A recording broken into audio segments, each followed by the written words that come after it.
Lamɛnbaaw an ka foli bɛ ka lase aw bɛɛ lajɛlen ma. Aw bisimila an ka baro kɛnɛ kan. Kumakan kolo da laminɛ Abubakar Kamara. Aw bɛɛ folen don. An bɛna baro min da laminɛ bi, o bɛ tali kɛ Imam Mahamud Diko, ale ni kunnafondila dɔ ye ɲɔgɔn ye.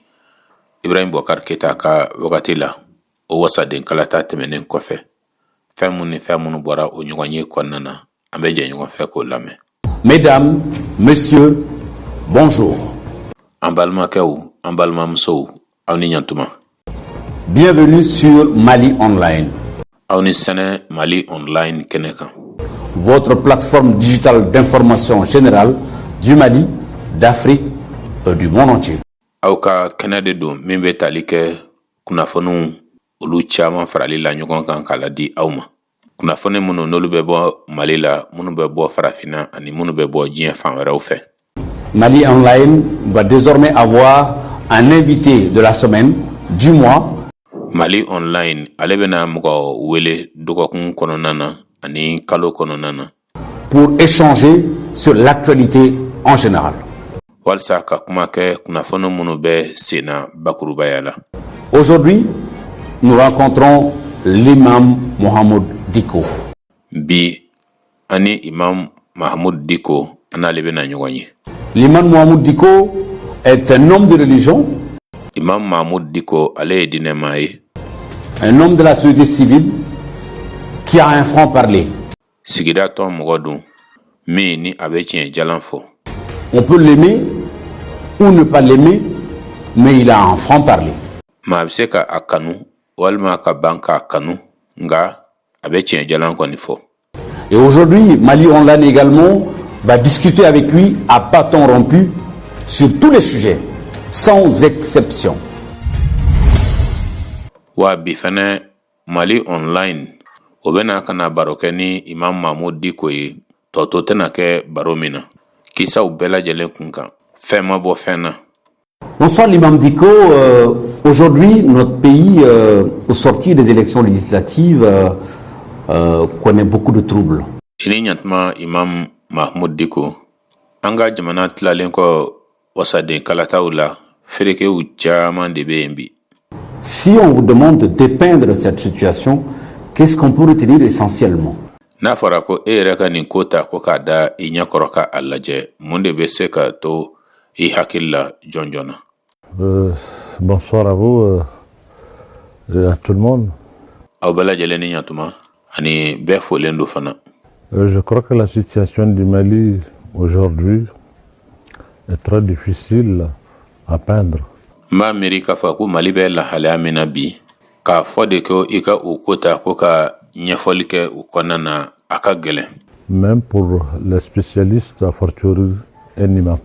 Hali mɔgɔw bolo mɔgɔ minnu n'olu y'a ko dɔnba ŋanaw ye, Zanko Alimami yɛrɛ. C'est une situation qui n'est pas rose. Lahalaya de don min ni o tɛ ɲuman ye. Je l'ai dit depuis très longtemps. N y'a fɔ kabini wagati jan. Le Mali vivait à l'époque une situation de mauvaise gouvernance. A wagati kama Mali tun bɛ ka fɛn min ɲɛnamaya, o tun ye marakojuguya ye. Mais aujourd'hui, on est dans une situation de non-gouvernance. Nka bi an bɛ lahalaya min kɔnɔna na, o ye mara yɛrɛ tɛ yen fiyewu. Parce qu'il y a une nuance, une différence entre la mauvaise gouvernance et la non-gouvernance. Ka d'a kan danfara bɛ marakojuguya ani mara yɛrɛ taɲa olu ni ɲɔgɔn cɛ. La mauvaise, c'est qu'il y a une gouvernance, mais elle est mauvaise. Et aujourd'hui, on a tendance à aller vers la non-gouvernance du pays. Nka marakojuguya, o ye mara kɛcogo jugu de. Nka bi an bɛ ka ɲɛsin fɛn min ma, an bɛ ala ka taa fɛn min yɔrɔ, o ye jamana yɛrɛ a maralen tɛ. Ces élections, en réalité, c'est ce que ça nous donne. Ni kalata minnu filɛ nin ye tiɲɛ yɛrɛ la, o bɛ fɛn min di an ma, o de ye nin ye. Et la situation du Mali, de façon générale, nous donne un État qui n'est pas gouverné, malheureusement. Ani Mali bɛ lahalaya min na bi, o bɛ fɛn min de jira, o de ye k'a fɔ k'a maralen tɛ. Mahamud Diko, on vous reproche d'avoir quitté votre minaret d'imam pour rentrer dans le jeu politique. Qu'en est-il? Mahamud Diko bɛ I jalaki I bɔra I ka kutubaw laseli kɛyɔrɔ la, walasa ka don politiki ko bunakun kan. O kuma fɔlen o bɛ cogo di? Moi, je crois que, même aujourd'hui, vendredi, j'ai fait prier les gens. Mon minéral, je ne le quitte pas. hali bi ne bɛ mɔgɔw la seli ne ka kutuba la se yɔrɔ ne ma bɔ yen wa n tɛ bɔ yen fana. Je ne l'ai pas quitté. Et je ne sais pas, l'arène politique, ça veut dire qu'il ne faut pas parler de son pays, du devenir de son pays. Ne kɔni ne ma bɔ yen.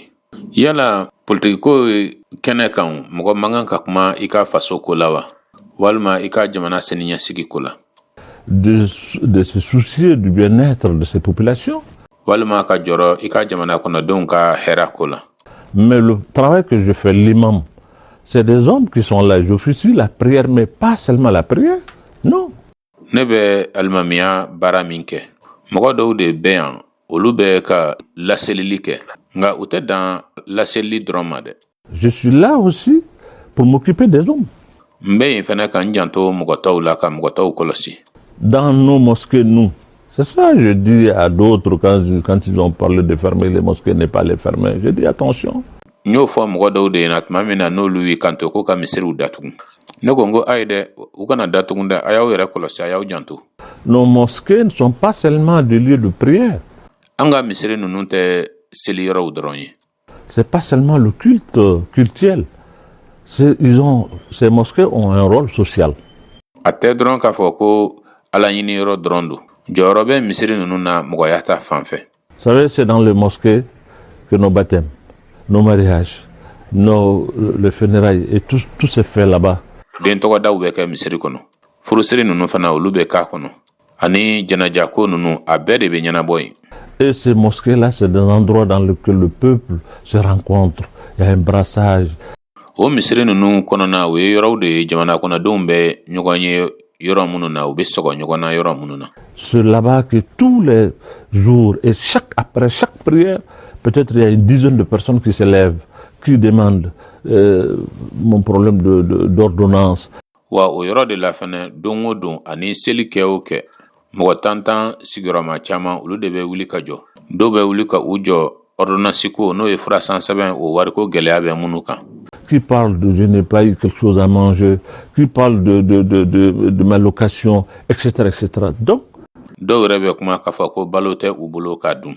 Dɔw yɛrɛ fɛnɛ bɛ yen olu b'a fɔ ko lɔnse wari sarali ko gɛlɛya bɛ u kan ani fɛn caman caman wɛrɛw o la. Nous jouons beaucoup de rôles. Ce que le politique fait, c'est à peu près ce qu'on fait. Jɔyɔrɔ caman bɛ yen an bɛ o de fa. Politikimɔgɔw bɛ min kɛ an bɛ se k'a fɔ ko an yɛrɛ fɛnɛ bɛ o ɲɔgɔnna de kɛ. Si le politique est politique. N'a sɔrɔ k'a fɔ ko politikimɔgɔw k'u bɛ politique kɛ a ɲɛ yɛrɛ yɛrɛ ma. Parce que politique, c'est fait pour le bien-être des hommes. Ka d'a kan politique a dabɔra adamadenw ka hɛrɛ de kama. C'est pour que la cité soit bien dirigée, si c'est cela la politique. A dabɔkun de sigida a bɛ se ka ɲɛ minɛ k'a mara k'a ɲɛ cogo min na n'a sɔrɔ ko de ye politique ye.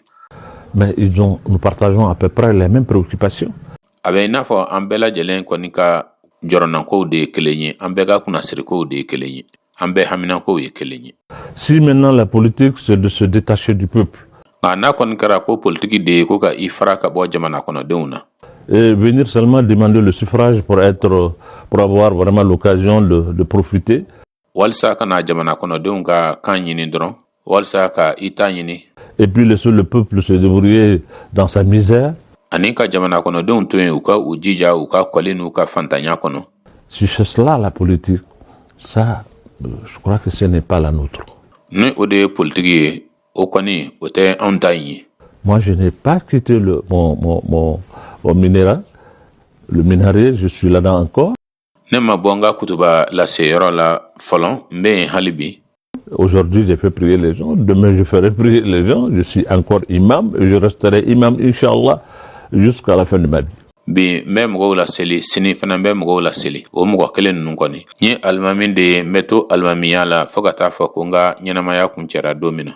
Je ne renoncerai jamais à cette fonction parce que c'est une fonction noble. O baara kɔni n tɛna o bila fiyewu ka d'a kan baara senuman don. Je suis un héritier des prophètes. Je crois que les prophètes sont envoyés pour conduire les hommes. Ne ye kira bɔnna dɔ de ye n ye kira tiɲɛtabaga dɔ de ye n b'a miiri k'a fɔ ko kiraw de cira walasa ka adamadenw ɲɛminɛ. C'est les hommes politiques qui pensent que c'est eux qui doivent conduire les gens, c'est eux qui doivent parler aux gens, c'est eux qui doivent s'occuper des gens. Politikimɔgɔw b'a miiri k'a fɔ ko olu de ka kan ko ka mɔgɔw ɲɛminɛ ko olu de kan ka kuma mɔgɔw fɛ ko olu de ka kan ko ka I mako don mɔgɔw la. Nous avons la même fonction. Si on se met ensemble, je crois qu'on peut se compléter même, si ça se comprend bien. An bɛɛ ka baaraw ye kelen ye ni an sɔnna ka fara ɲɔgɔn kan. An bɛ se ka ɲɔgɔn dafa yɛrɛ ni a faamuyana k'a ɲɛ kɔni. On n'est pas des rivaux. On n'est pas... Les imams doivent être de ce côté, les autres... Non.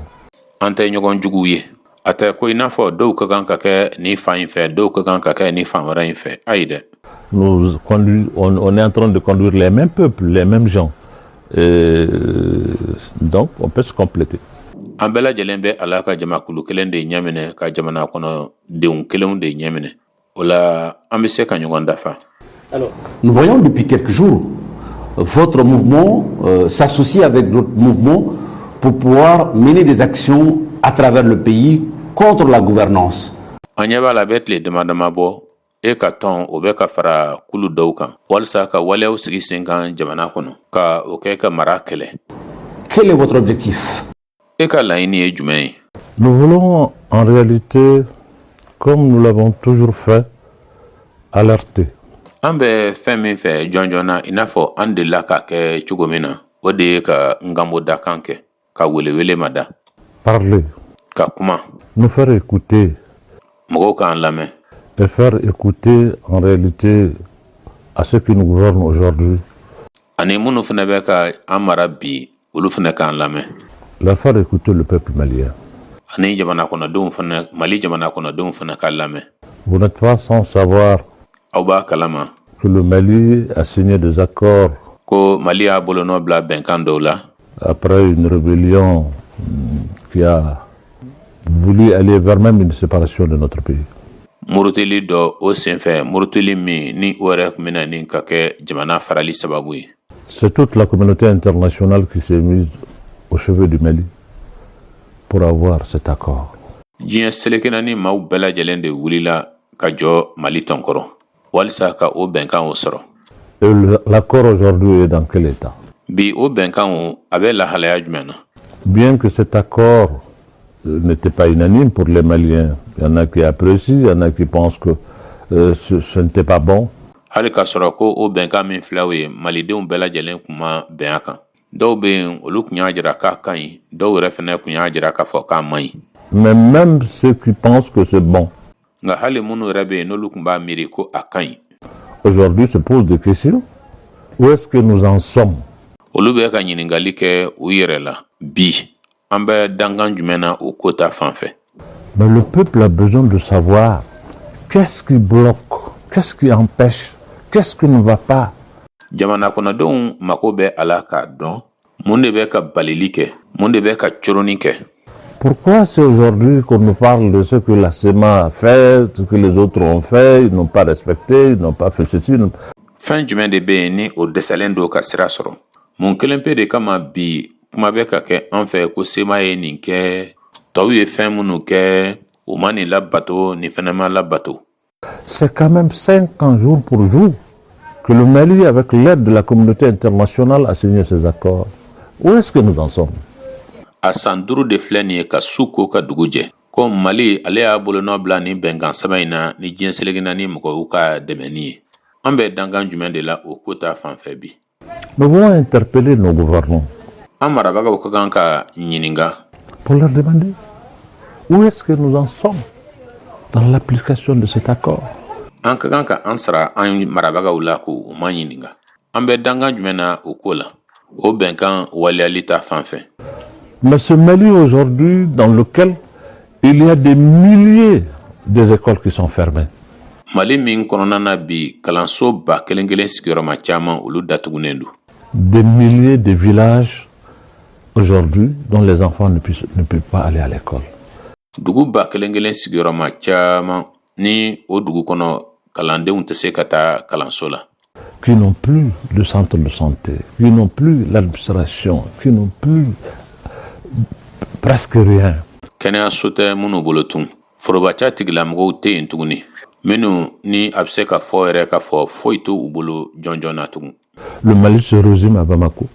Nous sommes là, les banques sont ouvertes, les Sotrama et autres là vont, ils viennent.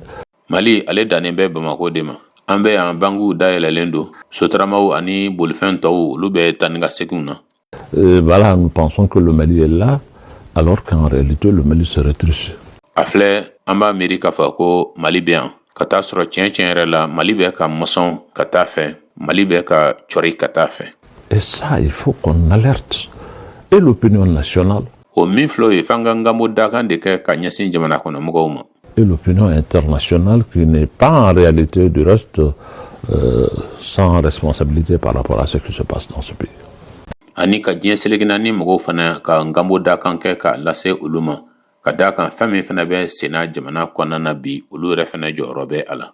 Imam Dicko, depuis quelques jours, nous voyons les autorités administratives de Kidal toucher même à la souveraineté de l'État et se donner un certain nombre de libertés qui font atteinte à la République.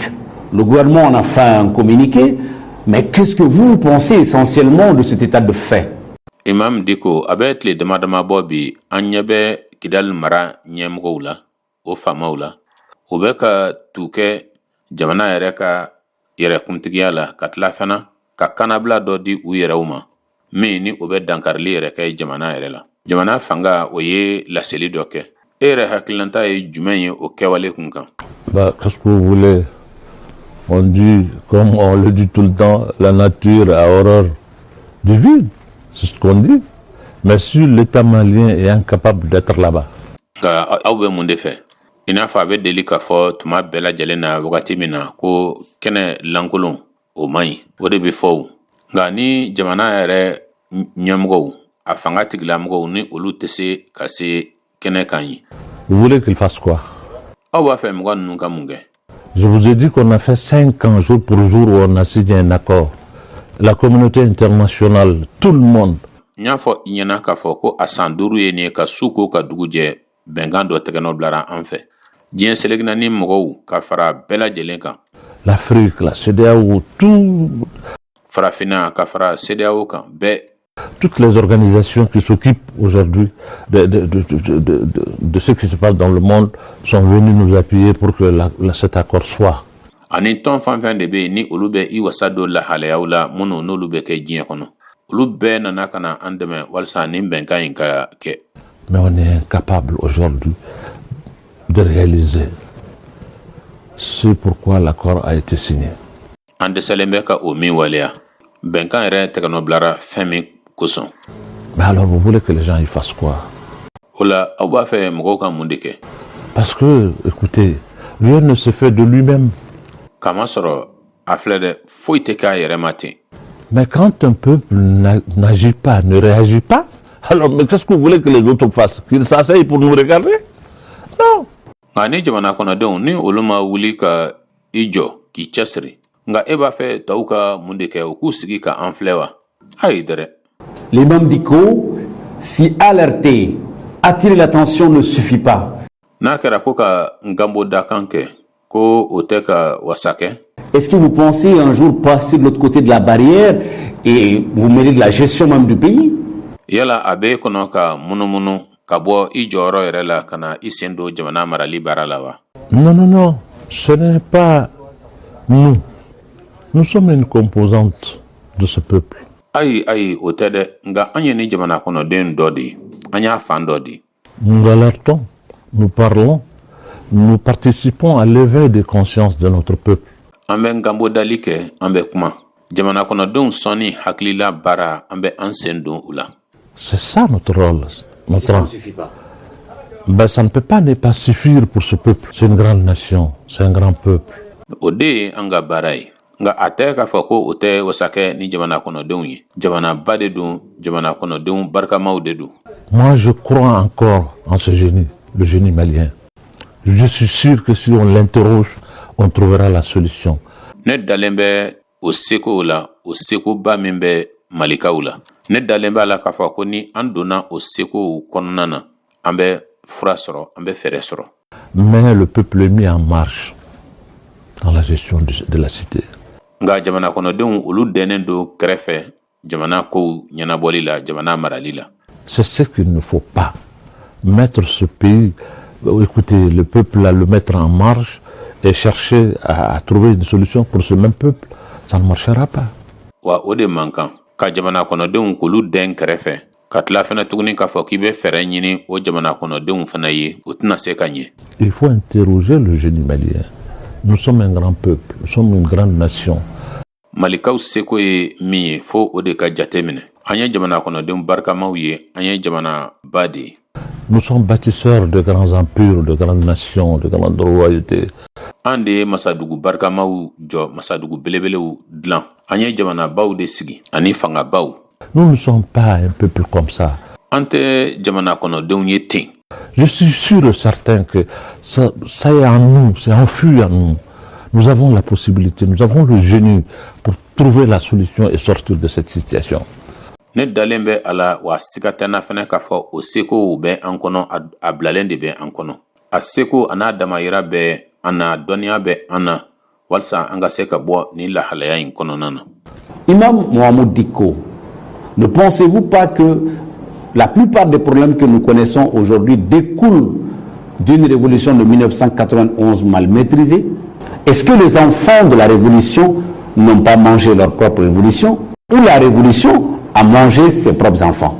Imam Mahmoud Dicko, yala hakili tɛ k'a fɔ k'an bɛ ka gɛlɛya fɛn fɛn cɛtigɛ bi k'a gɛlɛya ninnu bɛɛ lajɛlen bɔra wulikajɔw la, yɛlɛmaliw la, murutili la. Yɛlɛmali ani murutili min ni o kɛra san 1991 ni a ko ma se ka koron wa.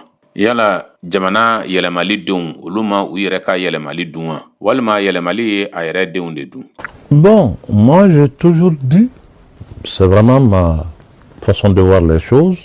Ne kɔni ne y'a fɔ tuma bɛɛ lajɛlen na wa o de ne ka kow ye cogo ye.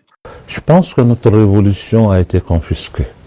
M'a miiri k'a fɔ an ka yɛlɛmali an ka wurukili a donna kunpala na a kumaniyara an ma. Cette révolution n'a jamais eu à s'épanouir.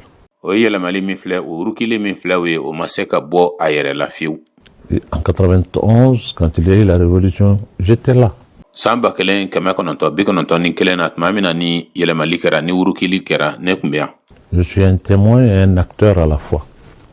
Donc c'est fait devant moi. Ne kun ye seere ye wa n tun bɛ a ko waleyabagaw cɛma. O la o kɔrɔ ye k'a fɔ k'a kɛra ɲɛna.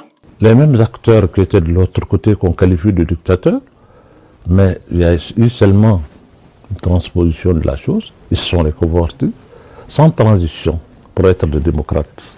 Maa minnu n'o kun ye waleyabagaw ye n'u kun bɛ fan dɔ in fɛ ni an ye olu wele k'olu ye jagoyamɔgɔw ye k'u ye dantɛmɛ fanga tigilamɔgɔw ye. Nka fɛn min kɛra dɔrɔn yɔrɔw de falenna ɲɔgɔn na, jɔyɔrɔw de falenna ɲɔgɔn na. O sina i kɔrɔ tɛ ka u yɛrɛ yɛlɛma ka taa sɔrɔ wagati la tɛmɛ ma ye a la ka u yɛrɛ kɛ bɛɛ tigilamɔgɔw ye. Et on nous a servi une démocratie en vrac. Bɛɛ dɔ fana taara k'o di an ma ten bakurubaya la ka na ton an kɔrɔ. Il n'y a pas eu de processus de démocratisation de la vie publique du Mali. Baaraw ma sigi sen kan min bɛ se ka bɛɛ nali dɔɔni dɔɔni ka ɲɛsin Mali ɲɛnamaya ma o baara o ma kɛ. Les gens se sont précipités, ils ont fait la ruée vers se servir, des gens affamés qui ne veulent que manger, c'est tout. Mɔgɔw kɔni nana ten ka girin fan bɛɛ lajɛlen fɛ ka a cɛ ka kɛ u kunna. Maa minnu ye kungɔtɔw ye ni olu tɛ dɔwɛrɛ ɲinina fo ka a dun dɔrɔn a banna. Et malheureusement, c'est ce qui a été, c'est ce qui a créé la rupture et qui a créé la cassure entre les gouvernants et les gouverneurs. A kɛra ɲɛna sisi ko ye kow kɛra tan de wa o de kɛra sababu ye ka na ni faraliw ye ka na ni tiɲɛniw ye mara kɛbagaw ani mɔgɔ maralenw olu ni ɲɔgɔn cɛ. Entre le peuple et l'intelligence et l'élite de façon générale. Jamana kɔnɔdenw ani maa kalannenw olu ni ɲɔgɔn cɛ n'olu ye mara kɛbagaw ye bakurubaya la. Sinon les gens ont cru en cette démocratie. Ils ont pris un autre but. N'o tɛ mɔgɔw dara nin bɛɛ fanga in na u ye fɛn min sara a kunkɔrɔ o de giriyara kosɛbɛ. Il y a eu beaucoup de morts, beaucoup de sacrifices, beaucoup de sang à couler pour qu'il y ait cette démocratie. Mɔgɔ caman de bɛ yen minnu tora la minnu sara ko caman de kɛra jolibɔnw caman de kɛra walasa nin bɛɛ ka na. Si aujourd'hui cette démocratie, cet état de droit et tout ce qu'on nous a fait croire aujourd'hui est devenu comme ça, ce n'est pas la faute du peuple malien. Nga n'a kɛra bi k'a fɔ ko o bɛɛ fanga min filɛ u ye ani o sariya jamana ko min filɛ u ye ani fɛn fɛn de bɛ yen ni u ye an lada o la n'a kɛra k'a fɔ ko bi k'olu bɛɛ lajɛlen kɛra tan o tɛ Mali jamana kɔnɔdenw nɔ ye dɛ. C'est la faute de ceux qui nous ont vendu l'illusion. Oye mɔgɔw de nɔ ye mɔgɔ minnu ni olu ye an don fili kɔnɔna na. Pour nous faire croire en réalité que c'est l'état de droit, c'est la démocratie, c'est ceci-là, la dictature c'est fini, gabegie, détournement c'est terminé. Walisa ka a jira an na k'a fɔ ko bɛɛ ya fanga de don sariyama jamana de don ko nin de don nin de don k'a fɔ ko jagoya fanga ko o banna nafolo tiɲɛni o banna yuruguyurugu o banna. Mais alors ils ont fait pire. C'est ça en réalité le problème. Nga minnu ye o kuma fɔ olu yɛrɛ ta juguyara ka tɛmɛ tɔw ta kan. Tiɲɛ yɛrɛ la gɛlɛya ye nin de ye.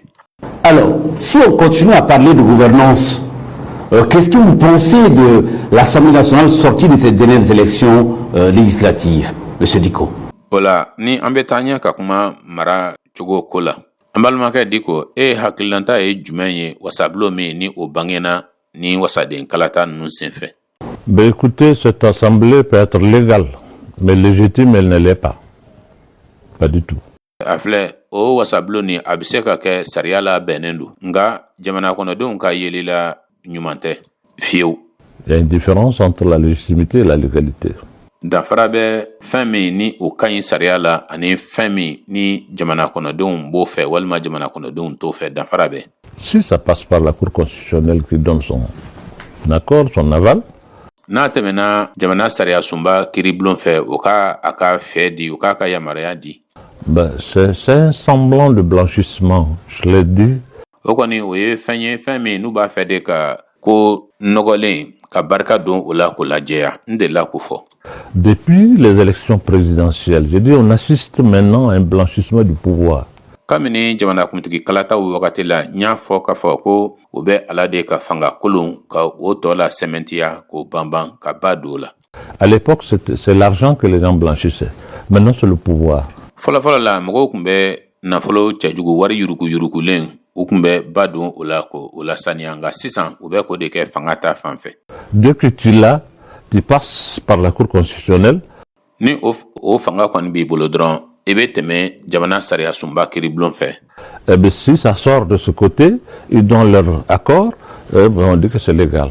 O la n'a bɔra yen fanfɛla fɛ olu bɛ u ka yamaruya di o la u bɛ sɔrɔ o la k'a fɔ ko a bɛnnen don ni sariya ye sariya jɛnnen don n'a ye. C'est un blanchissement. Ce n'est pas un pouvoir légitime. Il est légal. O kɔni o ye barika donnen fɛn kolon de la fɛn cɛjugu la o tɛ fanga ye min bɛ jamana kɔnɔdenw ko fɔ sariya kɔni ta fan fɛ a bɛnnen don. Vu vraiment les institutions et la constitution de notre pays, on ne peut pas nier que c'est légal, mais ce n'est pas légitime. Nka tiɲɛ yɛrɛ la jamana fanga bondaw ani an yɛrɛ ka jamana sariya sunba an tɛ se k'a fɔ sariya ko ta fan fɛ k'a bɛnnen tɛ nka a kɔni ye fɛn ye fɛn min n'a tɛ jamana kɔnɔdenw mun nafa. Vous ne pouvez pas dire à cette assemblée, la qualifier d'une assemblée légitime. Pas du tout. An tɛ se fiyewu k'a fɔ ni wasabulon in ma ko nin ye jamana kɔnɔdenw ka wasabulon ye fiyewu. En réalité, la Cour constitutionnelle, c'était pour formaliser la légitimité. C'est ça le rôle de la Cour constitutionnelle. Nka tiɲɛ yɛrɛ la jamana sariya sunba kiiribulon o kɔni ye a dabɔ de dɔrɔn ka a labɛn ni jamana kɔnɔdenw hakilinata ye. Jamana sariya sunba ka baara o de ye nin ye. D'abord, moi, je ne suis pas d'accord avec les tenants de notre pays qui ont accepté depuis de faire de cette Cour constitutionnelle et l'arbitre et le juge des élections. Fɔlɔ ne yɛrɛ ma sɔn ni jamana marabagaw olu ka hakilina ye olu minnu ni olu sɔnna kabini wagati jan ka o sariya sunba kiiribulon ka o kɛ kalataw o kiiritigɛla ye ani o jaratigɛbaga ye ma sɔn o ma. Ce n'est pas normal. La Cour constitutionnelle, son rôle, c'est de veiller sur la conformité des actes pris par l'Assemblée nationale ou l'État, leur conformité avec la Constitution. O man kan jamana sariya sunba kiiribulon o ka baara ye min ye o ye ka jantoli kɛ k'a dɔn n'a sɔrɔ ni o sɛbɛn ninnu ni olu bɔra wasabulon kɔnɔ k'a lajɛ n'a sɔrɔ o bɛ bɛn ni jamana sariya sunba ye. Et c'est cette Cour aujourd'hui qui se transforme pour être juge. O kiiribulon min filɛ o ye o de b'a yɛrɛ yɛlɛma bi ka kɛ kiiritigɛla ye. Pour annuler le suffrage des citoyens maliens. walsa jamana kɔnɔdenw bɔra ka kalan min ta ko u kɛ fu ye. Annuler leur choix pour dire que nous, on annule, on rejette votre choix. Ka jamana kɔnɔdenw ka sugantili kɛ fu ye walsa k'a fɔ ko a ye sugantili min kɛ an b'o kɛ fu ye an b'o bɔ a ma. On ne vient pas. Moi, je pense que si l'élection n'était pas bonne, il faut la remettre en cause. Ne yɛrɛ kɔni fɛ ni kalata tun man ɲi an tun bɛ se ka a don kunpalan na. Demander, renvoyer les gens pour aller encore au juge qui est le peuple. Ka a ɲini mɔgɔw ka bila tuguni ka taa kiiritigɛla o yɔrɔ n'o ye jamana kɔnɔdenw ye. Mais que la Cour constitutionnelle se donne le droit de venir annuler et mettre fin au choix du peuple souverain du Mali, je crois qu'il y a un débat. Sariya sunba kiribulon o ka jodi a yɛrɛ ma ka na kala talenw kɛ fu ye ka sɔrɔ ka na Mali jamana kɔnɔdenw minnu ka yɛrɛ kuntigiya bɛ u yɛrɛw bolo olu ye sugantili min kɛ ka na dan sigi o la. Ne hakili la kuma bɛ o yɔrɔ la. Moi, je suis pas un juriste, je suis pas un homme de droit constitutionnel ou droit positif, je suis un imam. Ne kɔni tɛ sariya karamɔgɔ ye. Jo sariya min bɛ tali kɛ sariya sunba ko la ne tɛ o dɔnba ŋana ye walima o ɲɔgɔnna jo sariya wɛrɛw walima o ɲɔgɔnna sariya wɛrɛw nka ne ye alimami de ye. Mais de mon point de vue, il doit y avoir un débat par rapport à ça même.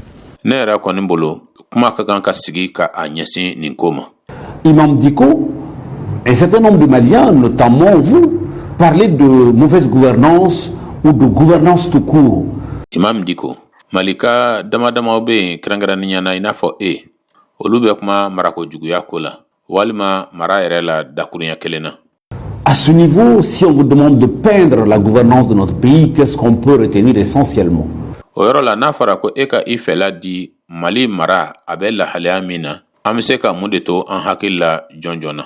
Il y a eu la conférence d'entente nationale, il y a eu le dialogue inclusif. Lajɛ dɔ kɛnɛ sigira yan min bɛ bɛn kofɔ jamana kɔnɔdenw ni ɲɔgɔn cɛ. Malidenw ni ɲɔgɔn cɛ lajɛ kuma min bɛ an yɛrɛ damaw kofɔ o fɛnɛ kɛnɛ sigira. Il y a eu énormément de choses, mais qu'est-ce que ça a donné? Fɛn caman de kɛra nka olu ye mun ye? Qu'est-ce que ça a donné? J'ai parlé tantôt de l'accord. A ye mun de ɲɛ? N bɔra ka kuma sisan bɛnkan ko la. Vous saviez que pour l'accord, il y a eu le représentant du chef de l'État. O bɛnkan ko ta fan fɛ i b'a dɔn k'a fɔ jamanakuntigi ale ka nɔnabila sugantira.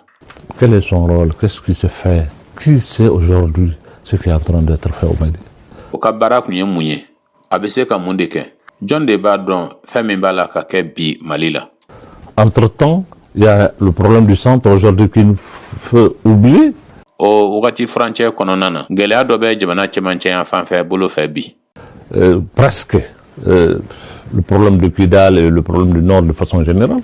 O fana bɛ i n'a fɔ Kidal gɛlɛya bɛ cogo min na ani bakurubaya la jamana kɔkɔdugu yan fan fɛ bolo gɛlɛya bɛ cogo min na. Le président, il s'est donné, je ne sais pas qui l'a commencé, je ne sais pas, moi je donne mon point de vue. Jamanakuntigi a ye cogo di a yɛrɛ ma ne kɔni t'a dɔn mɔgɔ min ye a bila nin sira in kan nka n hakilinata de di. Il nomme quelqu'un, un haut représentant encore, un ancien chef de l'État, pour le nommer pour le centre. Moi, je crois que ça, c'est une faute politique. A ye mɔgɔ dɔ de ta k'o kɛ a yɛrɛ ka ciden ye n'o ye jamanakuntigi kɔrɔ dɔ ye ka o suganti ko o sigi jamana cɛmancɛ yan fan fɛ bolo kunna. Ne yɛrɛ kɔni bolo o ye fili dɔ ye politiki ko ta fan fɛ. Le président n'avait pas besoin de faire ça. Le centre, il y a un gouverneur. Jamanakuntigi mako kun t'a la ka o kɛ ka da kan jamana cɛmancɛ yan fan fɛ bolo fɛ maraba dɔ bɛ yen n'o ye gouverneur ye. Le centre, il y a l'État, il y a l'administration, il y a les composantes de la société civile et tout le monde. Jamana cɛmancɛ yan fan fɛ bolo fɛ jamana yɛrɛ bɛ yen forobaca ɲɛnabɔbagaw bɛ yen sigida tɔnw olu ka bolofaraw bɛ yen bɛɛ lajɛlen bɛ yen. Donc tous les mécanismes étaient là, en réalité sont là encore pour que nous puissions vraiment aller vers une paix. A bɛ ɲɛnabɔ cogo fɛn fɛ olu bɛɛ dafalen kun bɛ yen wa hali sisan olu bɛ yen walasa an ka se ka an ɲɛsin olu ma dɔɔni. Mais quand le chef de l'État nomme un haut représentant pour le centre, il consacre lui-même la division du pays. Peut-être que moi je me trompe. Nka ni jamanakuntigi ye a nɔnabila mɔgɔ kɔrɔtalen dɔ suganti k'a fɔ ko o ka sigi jamana cɛmancɛ yan fan fɛ bolo kunna ale tɔgɔ la nga ale yɛrɛ ye b'a don jamana o tilali la kaban a bɛ se ka kɛ ko ne bɛ fili kɔnɔ.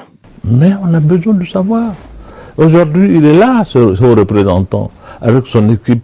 Quel est le résultat? Qu'est-ce que ça a donné? Nga an mago bɛ ala k'a dɔn o nɔnabila min filɛ o ye bi o bɛ yen a n'a ka kulu jaabi jumɛn de sɔrɔla u ka baara la mun de yera. Mais le résultat, c'est quoi? O jaabi o kɛra jumɛn ye. Sors et tu demandes le citoyen lambda de ce pays.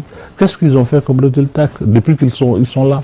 Bon, i ka jamana kɔnɔden gansan dɔ ɲininka ten kabini u bɛ yan u sera ka mun de kɛ. Mais rien. Et tous les jours que Dieu fait, ça se dégrade. Le Mali va vers l'abîme. Nga foyi putre wa don o don de ni ala bɛ o dugu jɛ ko tɔ bɛ tiɲɛ ka taa fɛ de mali tɔ bɛ de ka tiɲɛ ka halaki ka taa fɛ. Et il ne faut pas se cacher, vraiment aller. C'est la réalité, c'est ce que ça crève l'œil, ce qui est en train de se passer. On n'a pas besoin d'être un spécialiste ou un expert pour voir qu'aujourd'hui le pays est en train d'aller dans une situation de non-retour. An kana na ɲɔgɔn nɛgɛn ka tiɲɛ dugu o ye tiɲɛ de ye o a dalen bɛ bɛɛ ɲɛ kɔrɔ kɛnɛjalan kan an mako t'a la ka kɛ politiki ko o dɔnba ŋana ye walima ka ko kisɛ kɛlɛfili ye walisa k'a fɔ ko jamana ko a b'a la ka jasi ka taa fɛ ko jamana bɛ a la ka taa lahalaya de kɔnɔna na kɔsegin tɛ min na. Et je pense que ça doit alerter tout un chacun. Ne b'a miiri k'a fɔ ko o ka kan ka kɛ ngambo da kan ye k'a lase bɛɛ ma. Nous devrons aujourd'hui vraiment avoir un sursaut. Un sursaut. Bi an ka kan ka fɛn min kɔni kɛ o ye ka jɛ ka an bolo di ɲɔgɔn ma ka wuli ka bala ka wuli. Un sursaut ne veut pas dire que bon, il faut dire au président de s'en aller et que l'autre, je sais pas, non. O kɔrɔ tɛ k'a fɔ bɔ i k'a fɔ jamana kuntigi ye a ka taa ka bɔ yen ayi o tɛ. Le sursaut, c'est de montrer en réalité que ça ne va pas. Wuli ka jɔ ye min ye o ye k'a yira de k'a fɔ ko tiɲɛ yɛrɛ la ko kow taabolo man ɲi. Mais quand ça ne va pas, il faut savoir dire ça ne va pas. Pour qu'au moins on s'arrête. Aujourd'hui, on ne le fait pas. Nga n'a kɛra ko kow taabolo man ɲi f'an ka se a fɔli fɛnɛ na ko kow taabolo man ɲi walasa an ka se ka jɔ nga bi o tɛ ka kɛ. Dis-moi donc, quelle est la catégorie ou la couche sociale du Mali qui n'est pas divisée? Mali kɔnɔna na bolofara jumɛn de bɛ yen mɔgɔya kɔnɔna na k'a fɔ ko min faralen tɛ. Vous prenez l'armée, les mêmes problèmes. Nous, les religieux, nous sommes divisés. Les syndicats sont divisés. A ye jamana finitigiw ka tɔn ta k'o jate minɛ a gɛlɛya kelenw de bɛ yen an dena ɲɛmɔgɔw anw tilalen don lafasali tɔnw n'o ye syndikaw ye olu fana tilalen don. On a un problème aujourd'hui, c'est les communautés qui aujourd'hui s'entretuent. Gɛlɛya dɔ de bɛ yen bi o de ye k'a fɔ ko sigida mɔgɔw olu bɛ ka ɲɔgɔn faga. On est en train d'aller vers des situations où si on ne prend pas garde, c'est le Mali même qui est remis en question aujourd'hui.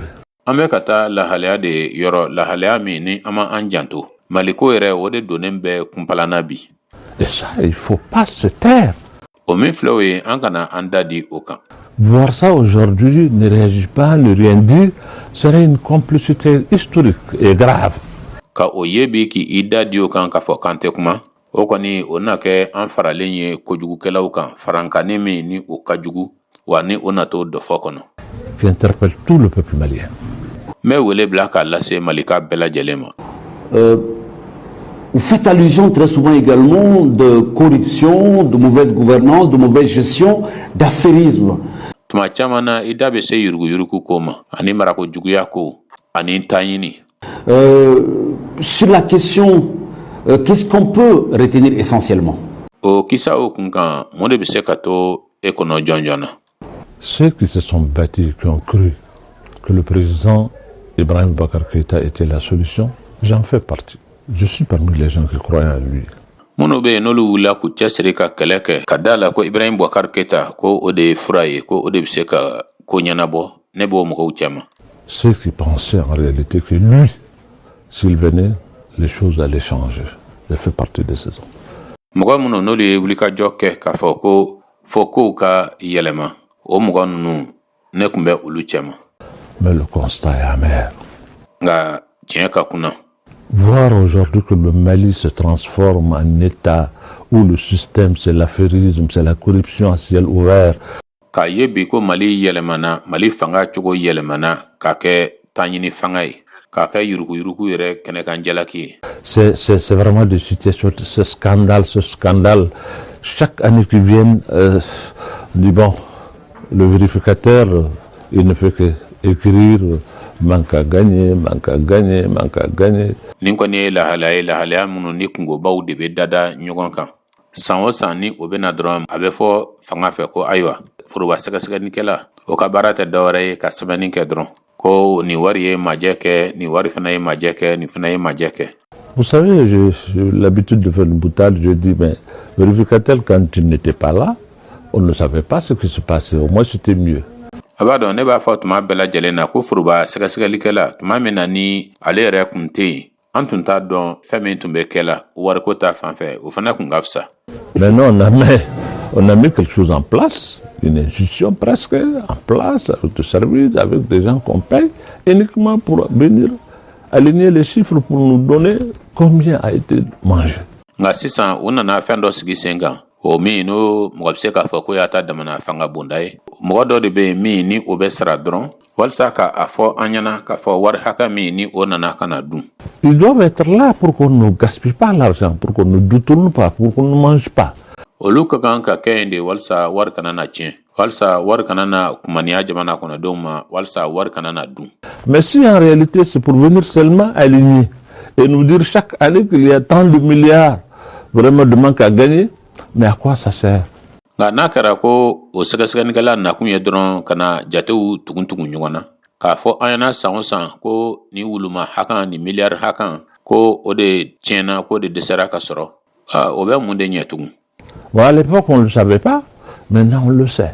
On paye quelqu'un pour qu'il nous donne ça. Fɔlɔfɔlɔ la an kun t'o dɔn sisan an b'a dɔn mɔgɔ dɔ de bɛ sara walasa o ka ni jatew fɔ an ɲɛna. Mais qui le fait?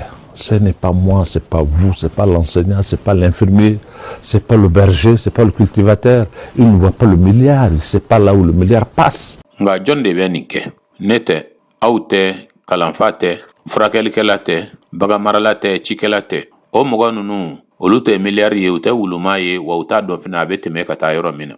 Les mains dans lesquelles les milliards passent au Mali sont connues. Bolo minnu bɛ yen ni miliyari bɛ tɛmɛ olu tɛgɛ kɔnɔ o mɔgɔw dɔnnen don. On n'a même pas besoin de faire un service de vérificateur pour ça. An mako tɛ ala yɛrɛ k'a fɔ ko ka foroba sɛgɛsɛgɛlikɛla wele o kana o baara k'an ye. Mais on vérifie, c'est quelque chose qui est caché. Fɛn min dogolen de o de bɛ sɛgɛsɛgɛ k'o si dɔn. Mais quelque chose qui est là. Qu'est-ce qu'on vérifie là-dedans? On n'a pas besoin de vérificateur. Nka fɛn min bɛ kɛnɛ kan mun de bɛ sɛgɛsɛgɛ o kɔnɔna na an mako tɛ sɛgɛsɛgɛlikɛla la o la o. Le système c'est quelque chose de connu.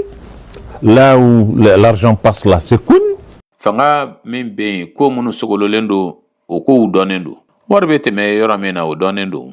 Ceux qui ont la possibilité aujourd'hui d'avoir le milliard en main pour le détourner ou le manger, mais ils sont connus.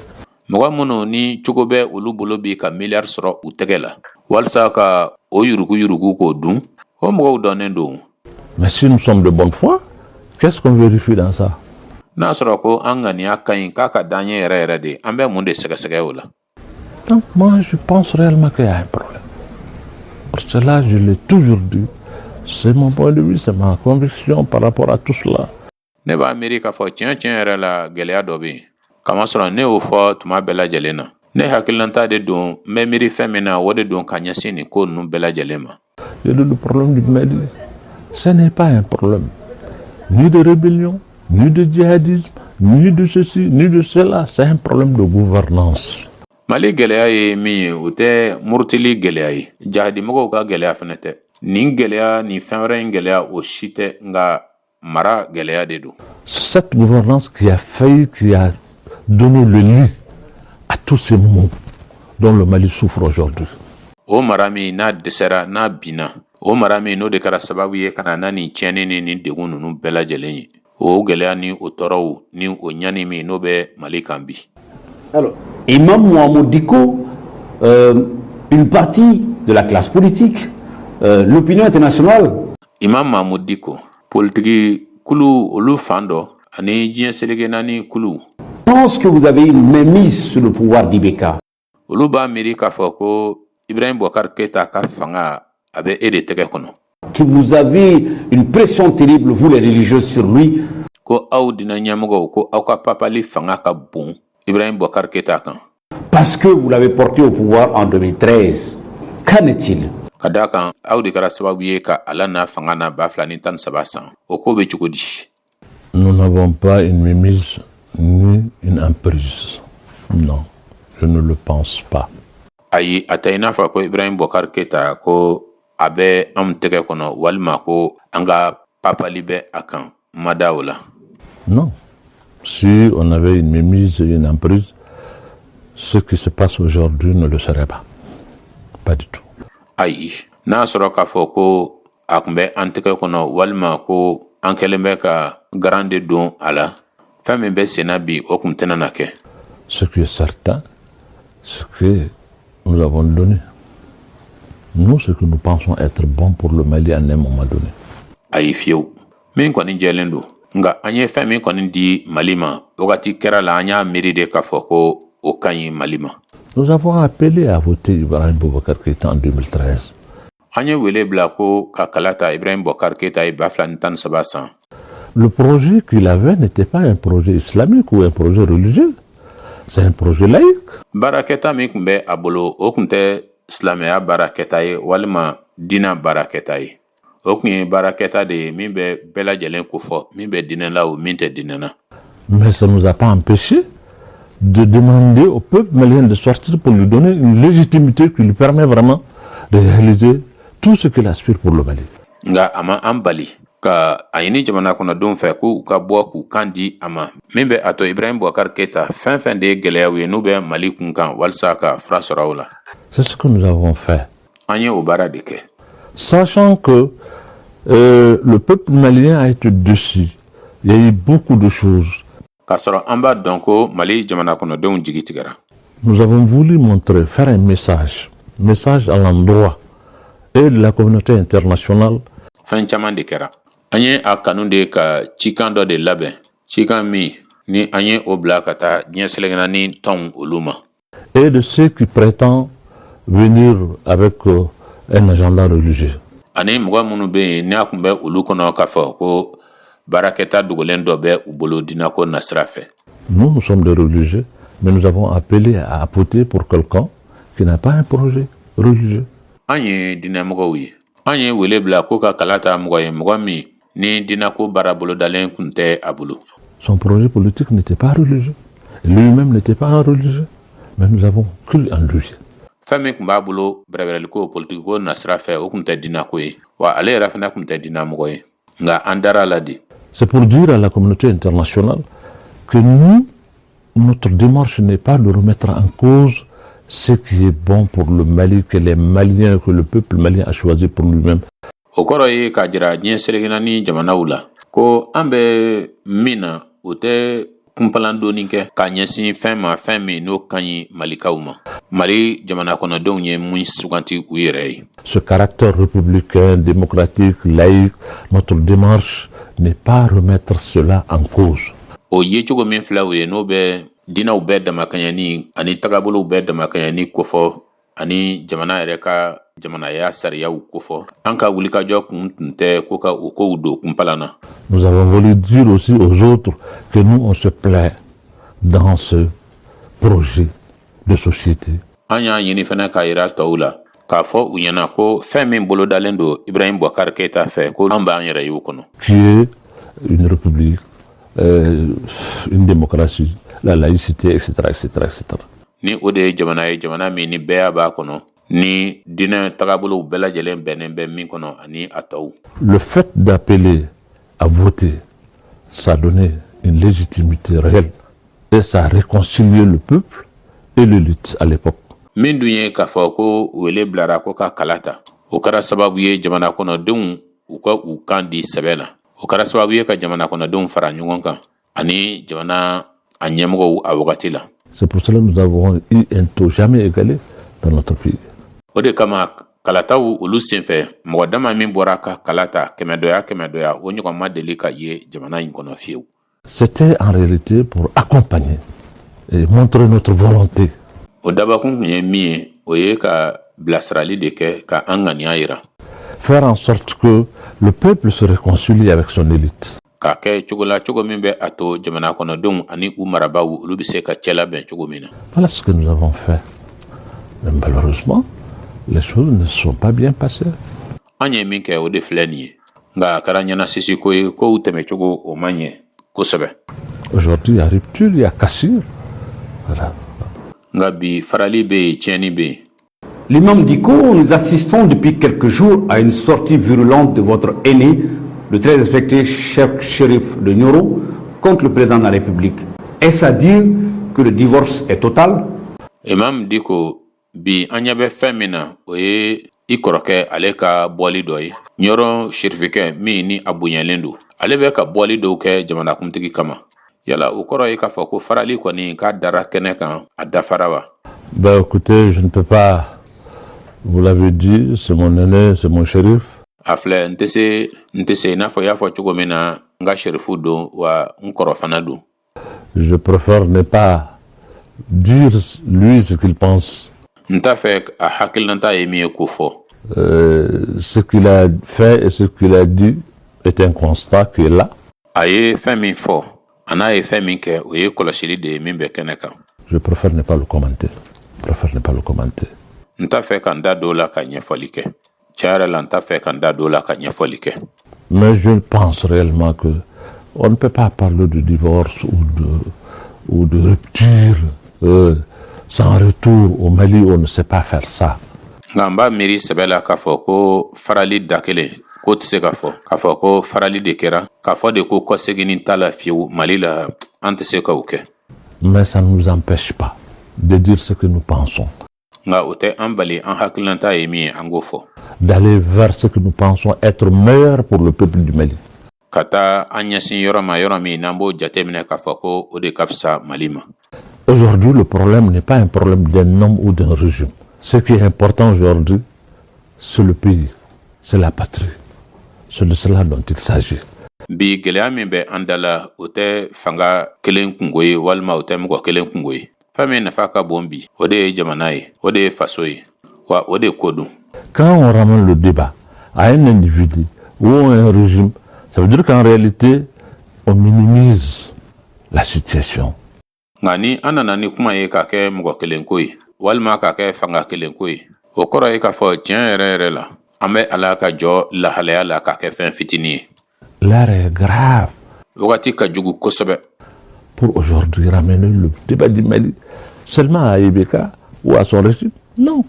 Walsa ka Mali ko kuma ka na ni o ye dɔrɔn ko bɛn Ibeka kelen ma walima a ka fanga kelen ma. Je crois que c'est la patrie qui est en danger.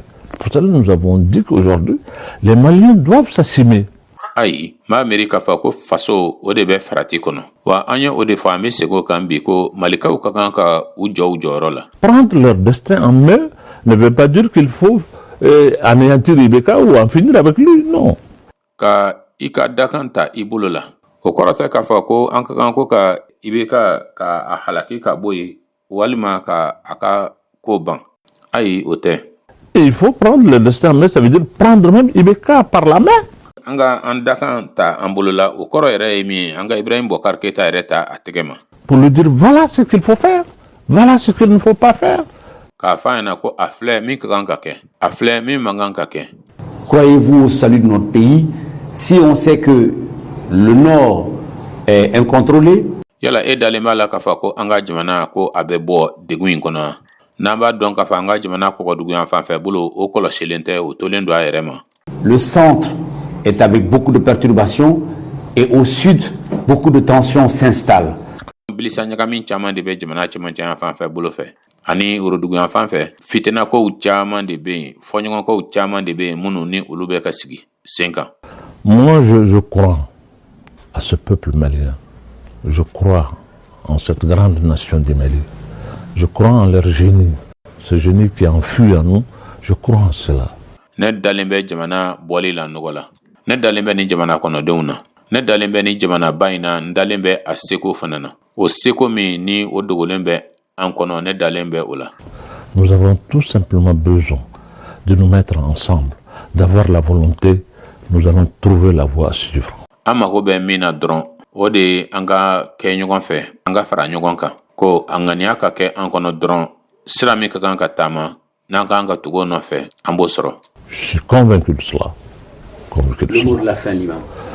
Ben, c'est de prier pour le Mali et pour toute l'humanité. Ne dalen bɛ o la o de ye ka ala deli Mali ye ani adamadenya kuru kara ye. Pour que Dieu nous préserve de cette grande vraiment pandémie qui est en train de secouer tout. Walsa ala ka se ka an kisi kojuguba ma o min n'o bɛ ka fan bɛɛ lamaga. Et aujourd'hui, qu'on le veuille ou on ne le veut pas, le monde va aller vers autre chose que ce que nous sommes en train de vivre aujourd'hui. Bi kɔni a diyara an ye o a ma diya an ye o diɲɛ ale bɛna tagabolo dɔ kɔni kan min ni an bɛ ka min ɲɛnamaya n'o tɛ kelen ye. J'ai l'impression que c'est un nouvel ordre mondial qui va venir. M'a miiri k'a fɔ diɲɛ tagabolo kura dɔ o de bɛ sen na min ka kan ka na. Et qu'aujourd'hui, tous les peuples doivent, surtout ceux d'Afrique, on doit aujourd'hui penser à cela. Wa bi jamana kɔnɔdenw bɛɛ lajɛlen ka kan kɛrɛnkɛrɛnnenya na farafinna taw olu bɛɛ ka kan ka miiri o la bi. Nous projeter dans l'avenir pour voir comment est-ce qu'il faut se positionner pour les jours futurs, pour l'avenir. Ka an ɲɛsin wagati nataw kow ma walasa k'a dɔn an ka kan ka jɔsen jumɛn de ta k'a ɲɛsin don nataw ma ni wagati nataw ma. Imam Mohamed Diko, nous vous remercions pour cet entretien à bâton rompu. Imam Mahmoud Diko, an bɛ i fo ni kumaɲɔgɔnya in kosɔn kumaɲɔgɔnya min ni an ma tɔ to fɛn na. Merci bien, merci bien, merci bien. À la prochaine. N fana b'i fo n b'i fo kosɛbɛ. À la prochaine. K'an bɛn siɲɛ wɛrɛ. Lamɛnbaw ni de kɛra aw tulo garisɛgɛ ye an ye min sɔrɔ kumaɲɔgɔnya la kumaɲɔgɔnya min n'o tɛmɛna Imam Mahmoud Diko ani ni kunnafonidila ni ɲɔgɔn cɛ ka kuma dala minɛ ka bɔ faransikan na ka na n'a ye bamanankan na Bubakari Kamara an ce aw ka kulomajɔ la aw k'an bɛn wagati wɛrɛ.